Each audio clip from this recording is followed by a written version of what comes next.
but I turned the car on. I don't know, but the keys are not in the car.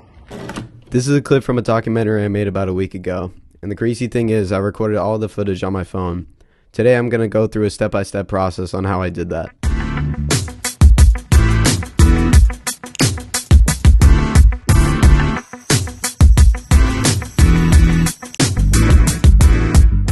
So on January 9th, after coming in last on fantasy football, Garrett had to perform his punishment.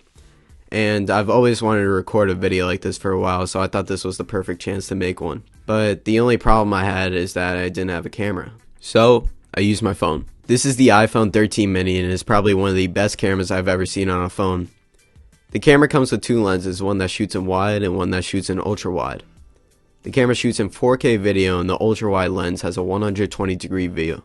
Just look how close I can put my hand towards the lens and it still captures most of my hand. It's insane. But that is not the only important feature that the phone has. While recording a documentary, you tend to use a lot of footage and you're going to need a lot of storage. The phone comes with a 128GB storage, but it can also come with a 256GB storage if you want. When I was recording the footage throughout the whole day, I was scared that I was going to use most of my storage, but when I checked, by the end of the day, I barely used 15GB, and that was surprising. Now let's look at how I filmed everything. So I started filming once I got into Garrett's car, and from there on, I mostly filmed everything else. I mostly struggled getting different angles. Recording with one camera by myself, I had to run from place to place in order to get certain angles. This messed with some of the audio in certain clips, and you can hear my breathing heavily.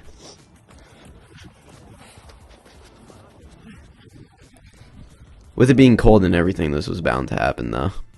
I feel like if I had other camera gear, this process would not be as difficult. For example, if I had a tripod, I would not have to hold my phone and the footage would be less shaky, or a gimbal stabilizer, so when I was running while recording, the footage would be more clear. So using only my phone to film a documentary was not the most practical thing, but it gets the job done.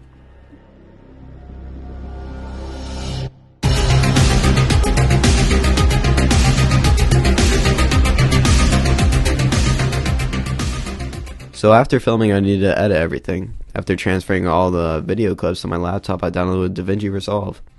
It's free and it works very well. So when I started editing the documentary, I realized I should put some background information before it starts. So I downloaded royalty-free music that lined up very well with making the intro. I wanted the viewer to be excited for the documentary, so using the cinematic music that led into the title card sequence really helped. Working with the clips, I noticed that having the clip and one after another felt really weird. So I blended the audio of each clip by fading them out, and this helped the clips smoothly fall into one another. When we would go to certain locations, I would also put a lower third title to let the viewer know where we were. As for the ending, I took inspiration from movies I have watched before, the main one being Fight Club.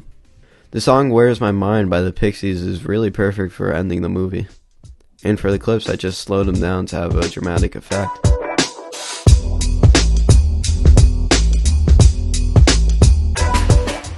Now I was done editing the movie and the only thing left to do was to make the thumbnail. To make the thumbnail, I used the app PixArt on my phone. I took certain screenshots from the film and applied them to the background and blurred them out. Then I took a cutout of Garrett and put a highlight to him to make him stand out. The only thing left to do was add the title and I was finished.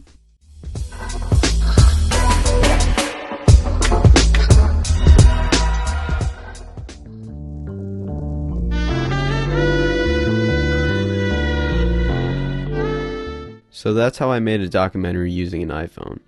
I know it's not a great documentary, but it was my first time making something like this and I had a lot of fun. I would like to thank the people who supported me while making this. I really appreciate it. Thank you for watching the video and be sure to watch the documentary if you have not already.